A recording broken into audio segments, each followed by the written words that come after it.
Hello dear students, कैसे हैं आप सभी। आशा करती हूँ आप सब ठीक होंगे, स्वस्थ होंगे, अच्छे होंगे। आईसीटी वर्चुअल क्लासरूम देहरादून में आप सभी का स्वागत करती हूँ। मेरा नाम समता है और बच्चों क्लास 8th में आपका चैप्टर चल रहा है कि किस तरह से किशोरावस्था में कौन कौन से परिवर्तन होते हैं, यानी कि आपको इस चैप्टर में अपनी ही उम्र को समझना है। चलते हैं स्मार्ट बोर्ड की तरफ और आगे इसी चैप्टर को हम कंटिन्यू करेंगे।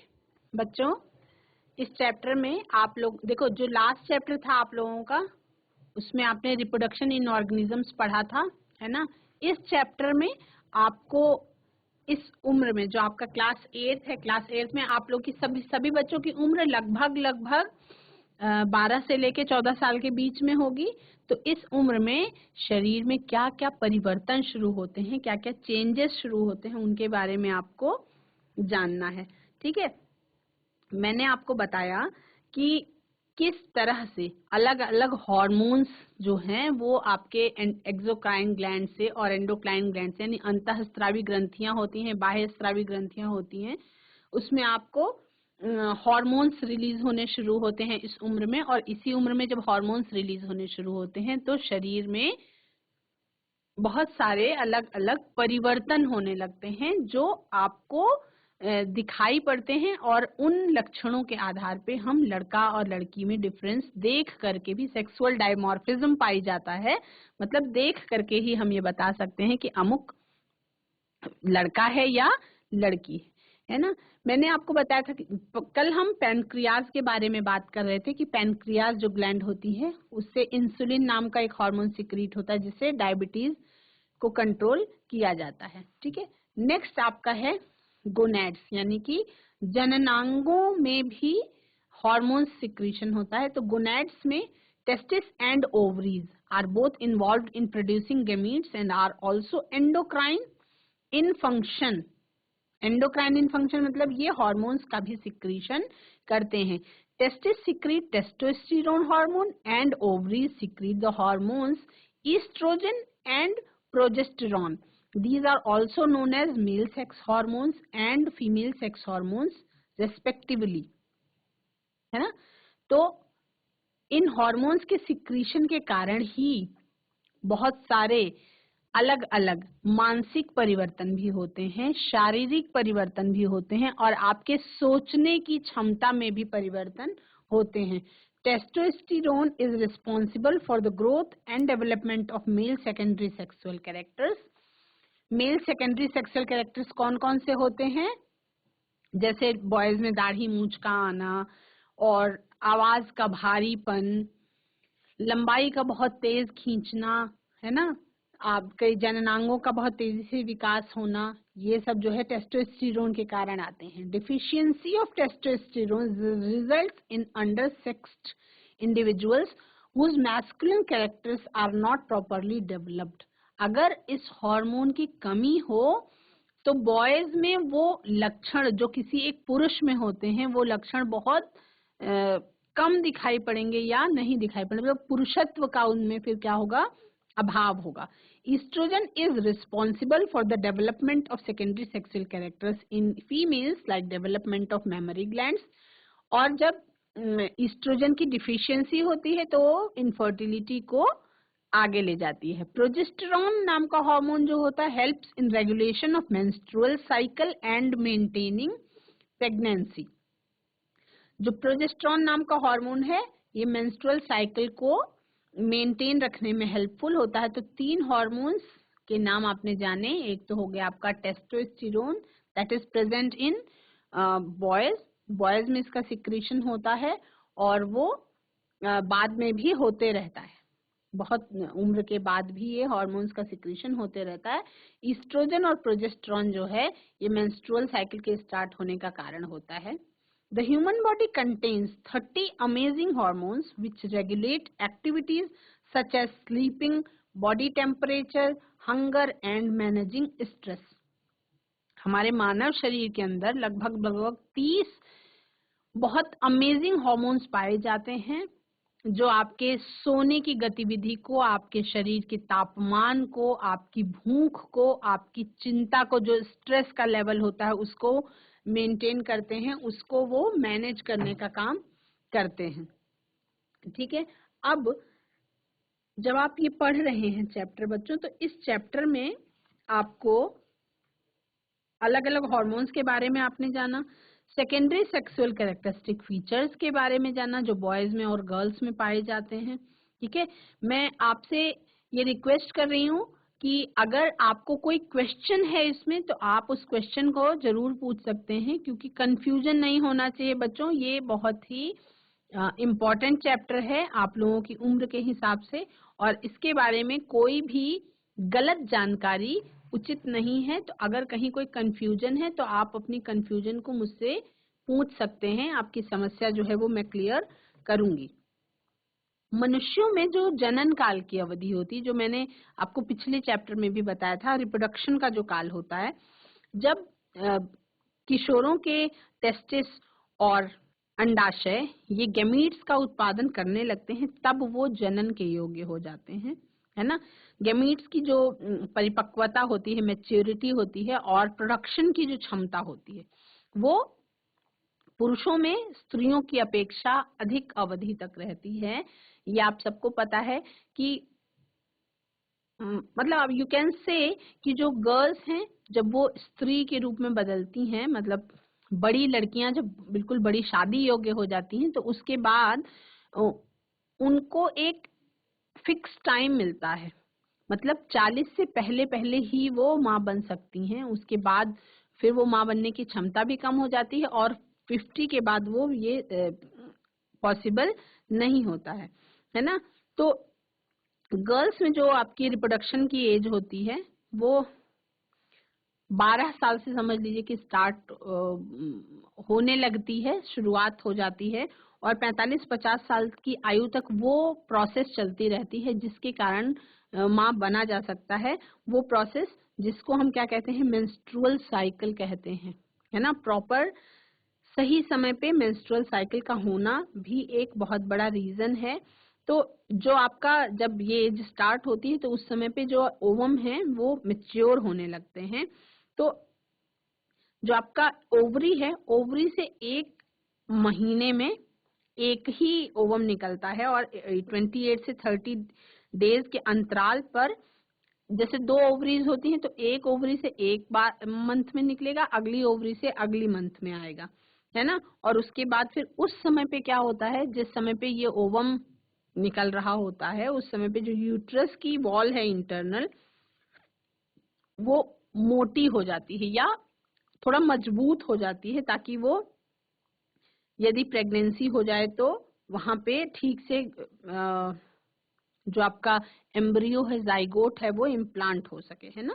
यदि फर्टिलाइजेशन नहीं होता है तब क्या होता है, फर्टिलाइजेशन नहीं होता तो जो गर्भाशय की मोटी दीवार होती है उसमें ब्लड वेसल्स होती हैं, बहुत सारी ब्लड वेसल्स होती हैं। तो क्या होता है कि मंथ के एंड तक वो ब्लड वेसल्स जो है वो फिर कन्वर्ट हो जाती हैं, ब्लीडिंग के रूप में कन्वर्ट हो जाती है, और इसीलिए जो स्त्रियां हैं यानी कि फीमेल्स हैं, फीमेल्स में क्या होता है, ब्लीडिंग होती है, ऋतुस्राव होता है, या इसको रजोधर्म भी कहते हैं, या इसको मेंस्ट्रुअल साइकिल भी कहते हैं। साइकिल का मतलब कि बार बार हर मंथ होता है, एवरी मंथ रिपीट करता है ना। तो जो मेंस्ट्रुअल साइकिल है ये लगभग 28 से 30 डेज के बीच में एक बार होता है, और सबसे मतलब फर्स्ट मेंस्ट्रुअल साइकिल जो है उसको रजोदर्शन कहते हैं, और फर्स्ट मेंस्ट्रुअल साइकिल वो कुछ बच्चों को, मतलब इस समय पे जो उम्र चल रही है उसमें 6th 7th क्लास तक, 8th क्लास तक ये शुरू हो चुका होता है, और 50 इयर्स तक की एज तक होता है, और उसके बाद फिर 50 इयर्स की एज के बाद नहीं होता या रुक जाता है ना। तो फर्स्ट मेंस्ट्रुअल साइकिल को आप मिनार्क के नाम से जानते हैं, और जो लास्ट मेंस्ट्रुअल साइकिल होता है उसको हम मीनोपॉज के नाम से जानते हैं। ठीक है, जब खत्म हो जाता है उसको रजो निवृत्ति कहते हैं, और जो चलता रहता है उसको क्या कहते हैं, ऋतुस्राव या मेंस्ट्रुअल साइकिल कहते हैं। तो मेंस्ट्रुअल साइकिल फीमेल हेल्थ अच्छा होने का एक लक्षण है, ये कह सकते हैं। प्रॉपर टाइमली आ रहा है तो मतलब कि हेल्थ, रिप्रोडक्टिव हेल्थ जो है वो ठीक है। है ना। कभी कभी ये अनियमित हो जाता है ना, तो नियमित होने में फिर टाइम लग सकता है। ये हार्मोन्स के द्वारा ही क्या होता है, हार्मोन्स के द्वारा ही इसको रेगुलेट किया जा सकता है। अब देखो आपके इस चैप्टर में लड़का और लड़की कैसे होते हैं उसके बारे में भी बताया गया है कि मनुष्यों में किस तरह से लिंग का निर्धारण होता है, किस तरह से ये डिसाइड होता है कि कोई अगर लेडी प्रेग्नेंट है तो उसको लड़का होगा या लड़की होगी, ये किस तरह से डिसाइड होता है।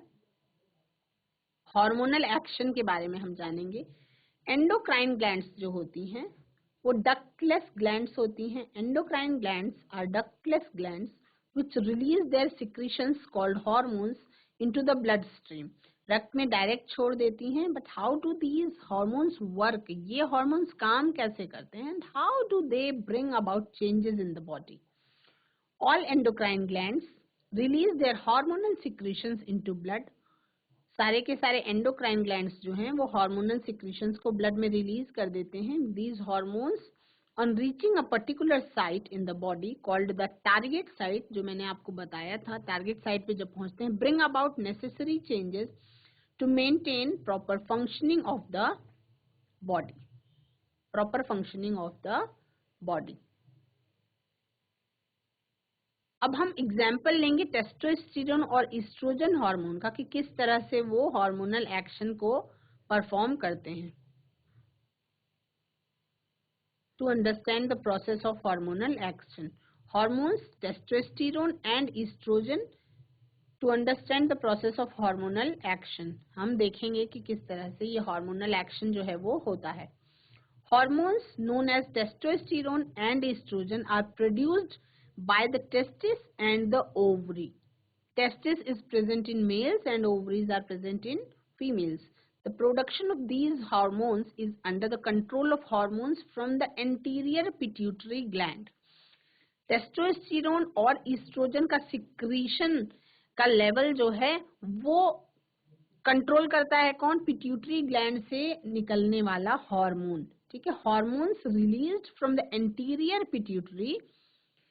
एंटीरियर पिट्यूटरी से जो हार्मोन रिलीज होता है वो स्टिमुलेट करता है टेस्टिस को कि वो टेस्टोस्टेरोन का हार्मोन, टेस्टोस्टेरोन हार्मोन का सिक्रीशन स्टार्ट कर दे, और ओवरीज को कि वो ईस्ट्रोजन हार्मोन का सिक्रीशन स्टार्ट कर दे, which is released into the blood stream, और डायरेक्ट ब्लड में छोड़ी जाती है, क्योंकि जो टेस्टिस और ओवरीज हैं दे आर एंडोक्राइन ग्लैंड्स, और डक्टलेस ग्लैंड्स होने के कारण ये डायरेक्ट ब्लड में हार्मोन्स को छोड़ देते हैं। From the blood streams testosterone and estrogen reach their respective target sites. जहां पर इन हार्मोन्स की जरूरत है वहां पर ये हार्मोन्स पहुंच जाते हैं, where they stimulate various changes in the body at the onset of puberty. जब प्यूबर्टी का टाइम आता है तो उस समय पे जो जरूरी चेंजेस हैं वो जरूरी चेंजेस इन हार्मोन्स के द्वारा धीरे धीरे उन ऑर्गन्स में होने लगते हैं, उन अंगों में होने लगते हैं। अब इसको हम इस चार्ट के द्वारा समझ सकते हैं। ठीक है, the process can be explained using the given chart. Hormones from the pituitary stimulate the testis and the ovaries to produce testosterone and estrogen. Male और फीमेल दोनों में पिट्यूटरी ग्लैंड पाया जाता है। मस्तिष्क के अग्रभाग में पीयूष ग्रंथि पाई जाती है, और पीयूष ग्रंथि से जो हार्मोन सिक्रीट होता है, पीयूष ग्रंथि यानी कि आपका ब्रेन ये मैसेज भेजता है ओवरीज और टेस्टिस को, टेस्टिस मेल्स में और ओवरीज फीमेल्स में, उनको ये मैसेज भेजा जाता है कि अब टेस्टोस्टेरोन हार्मोन और ईस्ट्रोजन हार्मोन्स के सिक्रीशन का टाइम आ चुका है, यानी कि आपके ब्रेन को पता है कि आप टीन एज में आ चुके हैं। तो धीरे धीरे बहुत स्लो प्रोसेस के साथ ये हार्मोन्स का सिक्रीशन स्टार्ट होता है। Testosterone and estrogen are released in the blood stream to reach target site. Testosterone और ईस्ट्रोजन ये दोनों फिर रिलीज किए जाते हैं ब्लड में, है ना, और कहाँ पहुंच जाते हैं, लक्ष्य स्थल तक पहुंच जाते हैं, टारगेट साइट तक पहुंच जाते हैं, और उसके टारगेट साइट पे stimulates to produce changes in the body at the onset of the puberty, puberty के टाइम पे चेंजेस, जो आवश्यक चेंजेस हैं वो बॉडी में होते हैं। तो अगर ये कहा जाए, अब इसमें 3-4 चीजें आपको याद करने की हैं। एक तो ये कि हार्मोन्स जो हैं, हार्मोन्स का सिक्रीशन जो कंट्रोल करता है वो करता है pituitary gland. Pituitary gland induce करता है टेस्टिस और ओवरी को, ताकि वो हार्मोन्स का सिक्रीशन कर सकें और टारगेट साइट तक पहुंचे। और उसके बाद क्या होता है, अब हम बात करेंगे eight the time of puberty. जब मेच्योरिटी का, प्यूबर्टी का टाइम आता है, adolescents attain reproductive maturity and the reproductive organs like the testis in males and the ovaries in females start producing gametes, है ना। बहुत थोड़ी मात्रा से शुरू होके फिर नॉर्मल हो जाता है। But do you know that males and females have different reproductive phases of life. Males और फीमेल्स में जो रिप्रोडक्टिव फेजेस होते हैं वो अलग अलग टाइम होता है। मतलब कैसे अलग होता है ये हम देखेंगे। The reproductive phase in males last much longer then in females. महिलाओं की तुलना में पुरुषों में जो जनन की अवस्था होती है वो बहुत लंबे समय तक रहती है। Males produce sperms throughout their life. वो एक बार प्यूबर्टी आने के बाद पूरे जीवन काल जब तक रहते हैं तब तक वो स्पर्म्स का प्रोडक्शन कर सकते हैं। But this is not the same for females. लेकिन महिलाओं में ये पॉसिबल नहीं है, महिलाओं में ऐसा नहीं होता है। महिलाओं में क्या होता है, in females the reproductive phase starts at age 10 to 12 and last till ages 45 to 50। किसी किसी गर्ल में 10-12 साल से शुरू होता है और 45 से 50 साल तक ये उम्र रहती है। रिप्रोडक्टिव फेज जो फीमेल्स में होती है वो आप कह सकते हैं 12 to 50 होती है अमूमन औसतन। ड्यूरिंग दिस पीरियड क्या लक्षण है, during this period a mature egg और an ovum is released once in a period of 28 to 30 days by each ovary alternatively.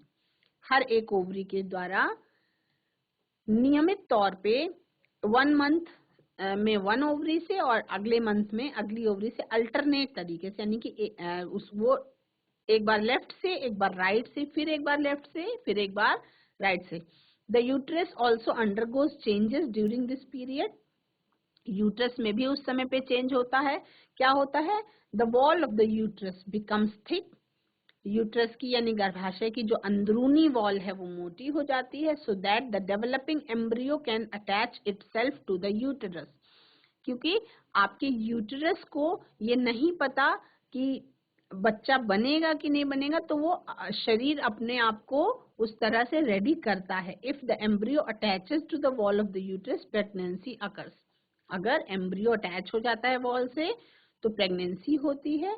और अगर फर्टिलाइजेशन नहीं होता है तब क्या होता है, but what happens in the absence of fertilisation. यदि फर्टिलाइजेशन नहीं हो तो the ovum remains available for fertilisation only for a single day. एक ही दिन के लिए ये ओवम अवेलेबल होता है। when fertilization does not takes place, the ovum and the thickened lining of the uterus are shed off along with the blood vessels। तो अंदरूनी रक्त वाहिकाओं के साथ साथ ये ओवम और इंटरनल लाइनिंग जो है वो शेड ऑफ हो जाती है, यानी कि रिलीज कर दी जाती है बॉडी से। This leads to the process of bleeding in woman which is known as menstruation. और it is a very natural phenomena, बहुत प्राकृतिक घटना है। हर एक फीमेल में होती है, एक उम्र से शुरू होती है और एक निश्चित उम्र तक रहती है ना। When a woman first starts her menstrual cycle at the onset of puberty, it is known as menarche। और उसको क्या कहते हैं, पहली बार जब होता है तो उसको menarche कहते हैं, और लास्ट टाइम जब होता है तब उसको हम क्या कहते हैं, मेनोपॉज कहते हैं। मेंस्ट्रुएशन शुरू होता है जब, तो उस अवस्था को मीनार कहते हैं। और menstruation stops at an age of 45 to 50 years in a woman। This stage is known as menopause। After this stage, a woman can no longer reproduce। यानी उस उम्र के बाद कोई भी महिला माँ नहीं बन सकती। अब ये आपने जनरली देखा होगा कि 50 साल से ऊपर की उम्र में महिलाएं जो है माँ नहीं बन सकती है ना। उसके लिए 45 से पहले पहले ही माँ बनने का प्रोसेस हो सकता है। By the time a woman enters puberty, she has between 300,000 to 505 lakhs eggs in her ovaries, but only 400 to 500 eggs ripen into mature eggs during her life. है ना, ये प्रेजेंट होती हैं, ये सेल्स, एग्स वाली सेल्स प्रेजेंट होती हैं, लेकिन सबके सब मैच्योर भी नहीं होती, है ना। अब हम देखेंगे कि किसी जो बच्चा बनने की प्रक्रिया होती है उसमें हम देखेंगे कि कैसे सेक्स का डिटर्मिनेशन होता है ना। कोई माँ है, उसके पेट में अगर बच्चा कोई पल रहा है, गर्भ है, प्रेगनेंसी है, तो कैसे डिसाइड होता है कि बेबी बॉय होगा या बेबी गर्ल होगी।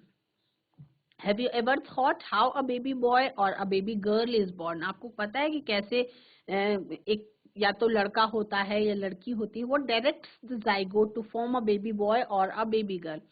क्या चीज ऐसी है जो ये होता है कि बेबी बॉय होगा, लड़का होगा या लड़की होगा, यानी कि कौन सी ऐसी चीज है जो डिटरमाइन करती है एक बच्चे के लिंग को। लिंग का निर्धारण कैसे होता है? The answer to these questions lie in thread like structure, है ना। इसका जवाब एक थ्रेड लाइक स्ट्रक्चर पाया जाता है, उसमें प्रेजेंट होता है, उसको कहते हैं क्रोमोसोम्स। गुणसूत्र, गुणसूत्र डिसाइड करते हैं कि लड़का होगा या लड़की होगी। These chromosomes कहाँ पे प्रेजेंट होते हैं? These chromosomes are present in the nucleus of all cells. शरीर हमारा किससे बना हुआ है? कोशिकाओं से। हर एक कोशिका के न्यूक्लियस में ये क्रोमोसोम्स प्रेजेंट होते हैं।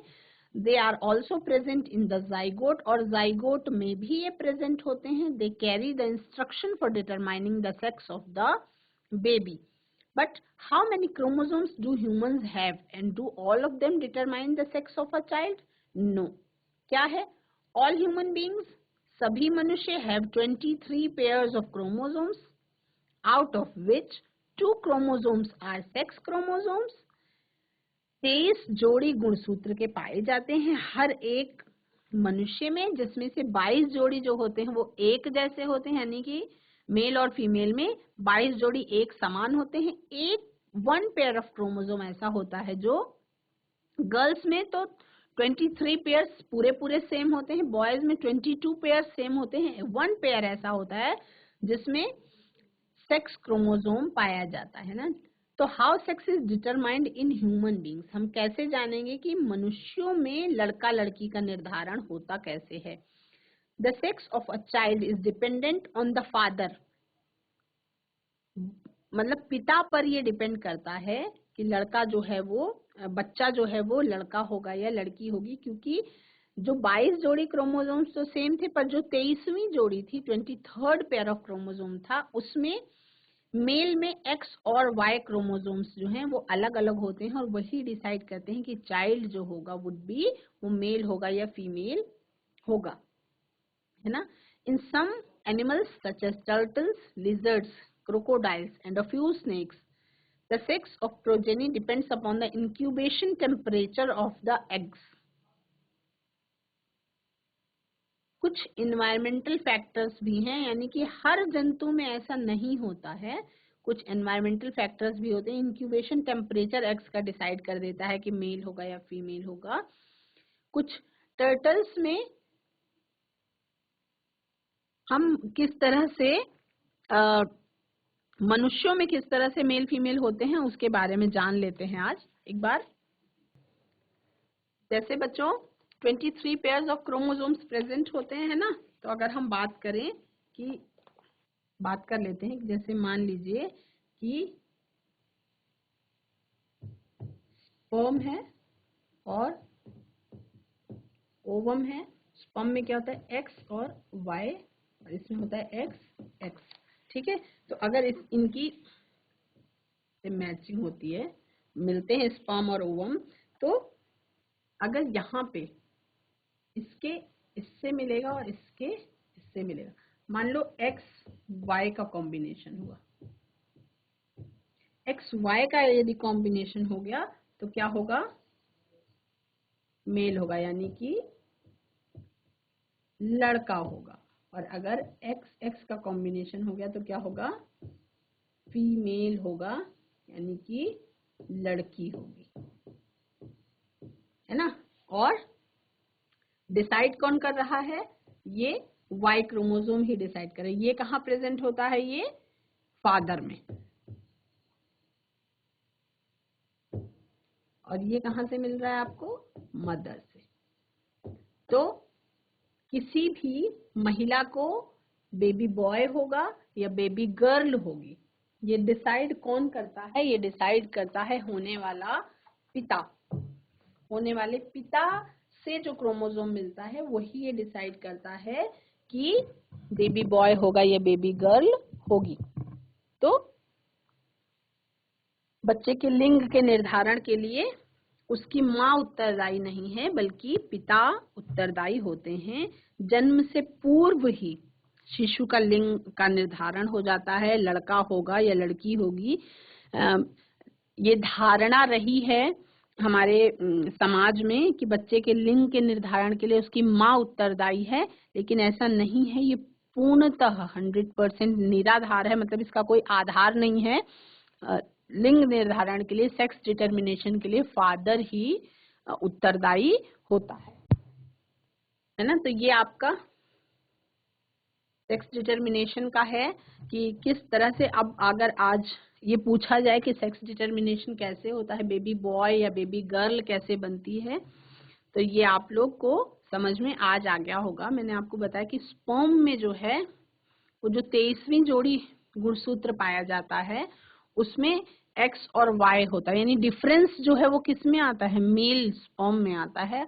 और वो वाई किसके साथ अटैच होता है, क्योंकि ओवम में तो एक्स एक्स ही होता है, स्पर्म में एक्स और वाई होता है। तो वाई जिस एक्स के साथ अटैच होगा तब मेल चाइल्ड होगा, और अगर एक्स एक्स के साथ अटैच होता है तो फीमेल चाइल्ड होता है। तो सेक्स डिटर्मिनेशन, लिंग का निर्धारण किस तरह होता है, ये आप लोग को आज समझ में आया।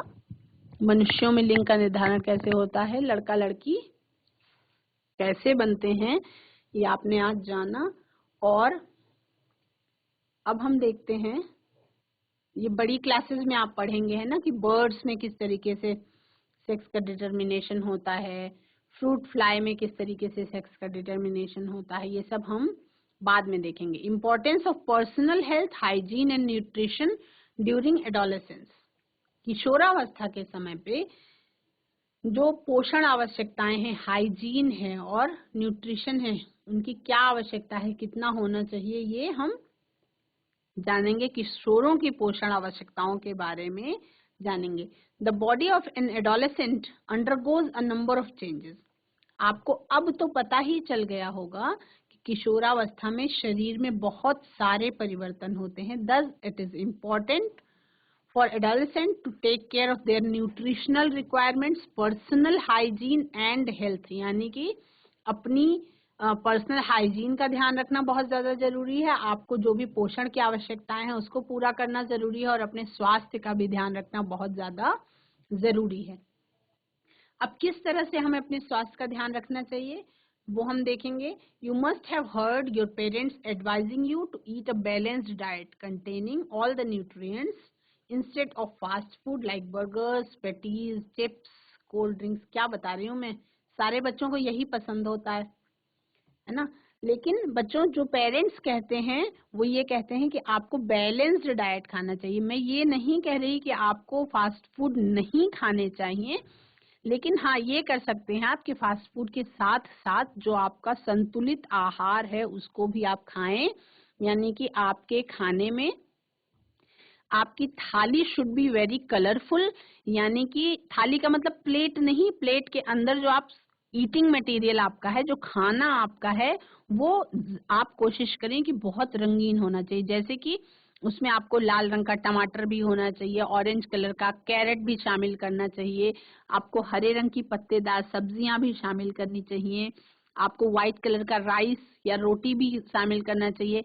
पहाड़ में रहने वाले बच्चे रागी, मड़ुआ, इन सब चीजों का भी यूज कर सकते हैं। दालों में आपको राजमा है, छोले हैं, अलग अलग प्रकार की बहुत सारी दालें हैं, कुलथ की दाल है। तो ये सारे बहुत सारे ऑप्शन हैं जिससे आप अपने प्रोटीन की कमी को भी पूरा कर सकते हैं, आयरन की कमी को भी पूरा कर सकते हैं। अपने शरीर में आप मिनरल्स की कमी को भी पूरा कर सकते हैं, फाइबर की कमी को भी पूरा कर सकते हैं और ढेर सारा इनटेक ऑफ वाटर भी आपको करना चाहिए। तो कंज्यूमिंग अ बैलेंस्ड डाइट, अगर आप संतुलित आहार लेते हैं containing all food nutrients in balanced proportions is very essential during the stage of adolescence. ये ऐसी उम्र है जिस समय आपका शरीर बहुत तेजी से ग्रो कर रहा होता है और हर तरीके के अंगों का विकास इस समय हो रहा होता है। शरीर से लेकर दिमाग तक सबका विकास हो रहा होता है, तो इस समय पे आपको संतुलित आहार लेना चाहिए। An adolescent's diet should be include, क्या क्या होना चाहिए उसमें? कार्बोहाइड्रेट्स होने चाहिए। अब कौन कौन सी चीजों में कार्बोहाइड्रेट पाया जाता है? List of carbohydrate you can note down, बना सकते हैं आप, आपको पता है। फैट्स, ऐसे फैट्स होने चाहिए जो हेल्दी फैट्स होते हैं, है ना। जला हुआ तेल बार बार समोसा तल तल के खाने में जो फैट है वो हेल्दी नहीं है। फैट्स का मतलब जैसे ऑलिव ऑयल है या आपका और वर्जिन नारियल का तेल है या सरसों का तेल है, ये सब जो है ये हेल्दी फैट्स में आते हैं। प्रोटीन्स बहुत सारी दालों में पाई जाती है। प्रोटीन्स आपका कुछ लोग जो एग खाते हैं, कुछ लोग नॉन वेजिटेरियन होते हैं, वो भी अच्छा अपना ढंग से खा सकते हैं। तो विटामिन, हर बहुत सारी सब्जियों में अलग अलग तरीके के विटामिन पाए जाते हैं। And minerals in adequate amounts, और मिनरल्स की कमी को पूरा करने के लिए पानी भी आपको खूब सारी मात्रा में पीना चाहिए। जितना पानी पीते हैं उतना आपका शरीर हेल्दी रहता है। This is because bones and muscles, आपकी हड्डियों को, आपकी मांसपेशियों को need proteins and calcium to grow at the time of puberty. आपके शरीर को उस समय में प्रोटीन की भी बहुत ज्यादा जरूरत होती है, बढ़ती हुई बोन्स को यानी हड्डियों को कैल्शियम की बहुत ज्यादा जरूरत होती है। आपको दूध भी जरूर पीना चाहिए। Some food sources like fruits and vegetables should also be included in the diet as they contain lot of vitamins and minerals. बहुत सारे विटामिन कितने प्रकार के होते हैं, मिनरल्स कौन कौन से होते हैं, ये सब आप छोटी क्लासेस में ही पढ़ चुके हैं। तो मैंने आपको एक ही तरीका बताया कि जितनी ही आपकी थाली कलरफुल होगी उतना ही आपकी थाली को ये माना जाएगा कि ये बैलेंस्ड डाइट है।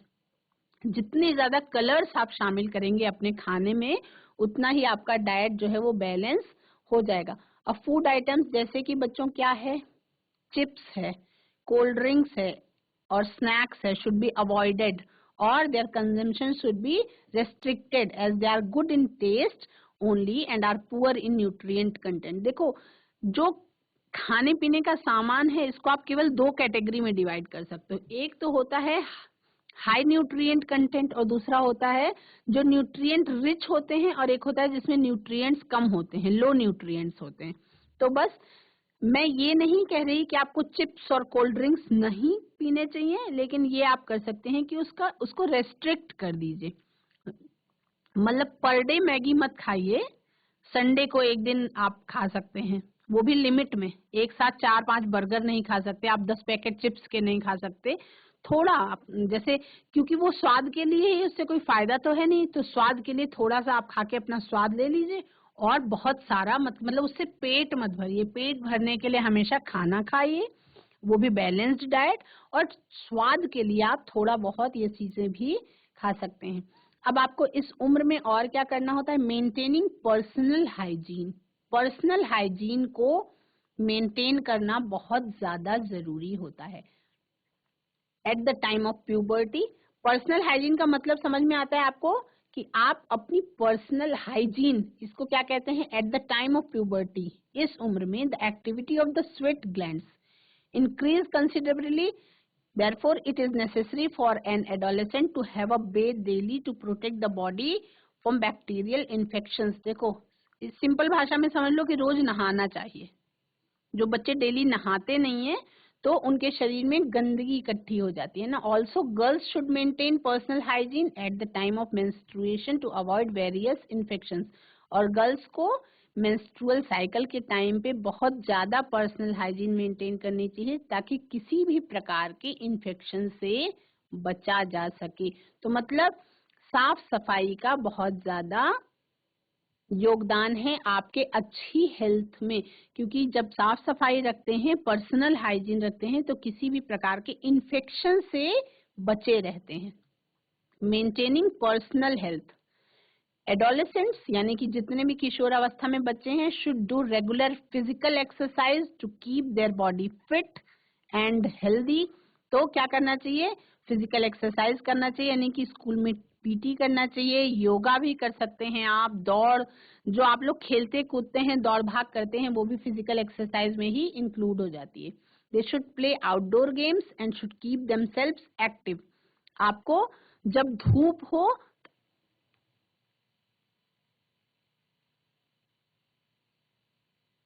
बच्चों आज की क्लास में आप सभी ने किशोरावस्था में होने वाले परिवर्तनों के बारे में जाना और लिंग निर्धारण कैसे होता है ये जाना।